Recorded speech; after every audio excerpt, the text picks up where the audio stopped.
The most important thing we've got to do tonight is talk to Bryan Barrett.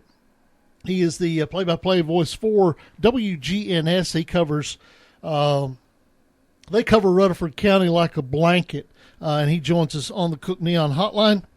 Cook Neon, it's more than just neon signs anymore. Check them out at cookneon.com. Bryan, big win tonight for Oakland to claim the region championship, and another successful year for Rutherford County teams. Yeah, the region standings kind of went down as we were just talking as we were walking out and packing up the equipment. Like the coaches saw it, with the exception of Cookeville. I think Cookeville maybe exceeded expectations, and they were a bit of an unknown coming into this particular region. But the coaches nailed it in their preseason poll, and Murphy Fair's book has had Oakland, Blackman, and Smyrna. They did have Riverdale in fourth, which that wound up not being the case, and they had Cookeville in seventh. But, it was another good night. Don't really know exactly how all the 5A is going to hash out. I think, unfortunately, we may lose one of our teams in 5A who had an outstanding year. But good night for all of our teams. And Eagleville got in the playoffs for the 7th consecutive year, so pretty pleased here in Rutherford County. Dennis Weaver, Josh Peterson talking to Bryan Barrett of WGNS. We didn't get a lot of chance to get a lot of headlines and highlights on the Oakland Smyrna game. So how about catching us up on that thing? Well, we had you had different information. We had the Riverdale Cookeville broadcast tonight, and I'm sorry. Let's do that first. Let's get the Cookeville Riverdale, and I guess you had Monty at the Oakland Smyrna game, right? Yeah, Monty covered that one for us. And, of course, Oakland picking up that win 20-6. But Vic Johnson is Vic Johnson. But Cookeville's got Gabe Angel and some other talented receivers, and they really kind of put on a show tonight. And Brandon B played very well for the Riverdale Warriors. He was 21 of 36 passing for almost 300 yards tonight.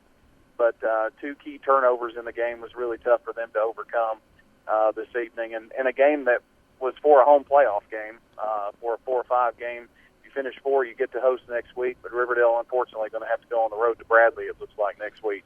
Yeah, that's what I've got. Now, Oakland got the win tonight over Smyrna, but that thing was close all night long. Have you had a chance to talk about, or have you had a chance to talk to Monty about that game?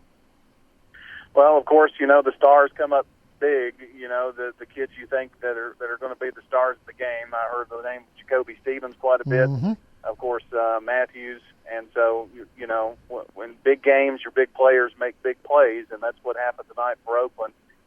John Turner, of course, had another good night tonight. There was pictures going around on Twitter of a touchdown. I'm sure coaches will be talking about that.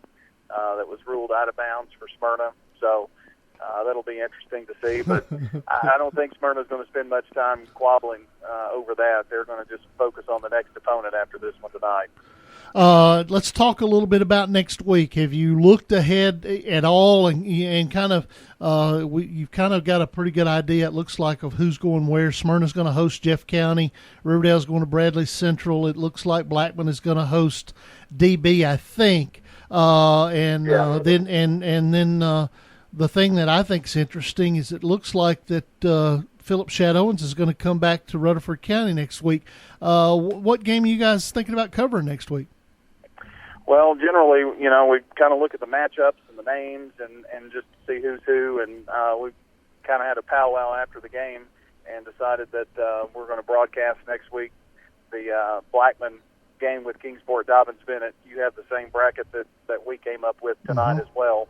So that's what we're going to do next week, and we kind of looked at that and then looked to see what could happen and what coverage we could have throughout the playoffs. It's kind of the way we have to do it, with covering multiple teams and trying to get in as many as possible. So that's our plan right now at this particular moment. I don't think that's going to change. So right. Blackman at home versus Kingsport Dobbins-Bennett next Friday. All right. Well, we'll be there with you. How about that?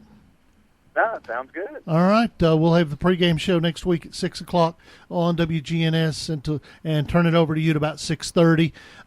Bryan, we appreciate it as always. We will. I'll touch base with you a couple times this week and I appreciate all you do, my friend. Absolutely. Glad to do it, Dennis. All I right. appreciate everything you do, and get us caught up on those scores. All right, gotcha.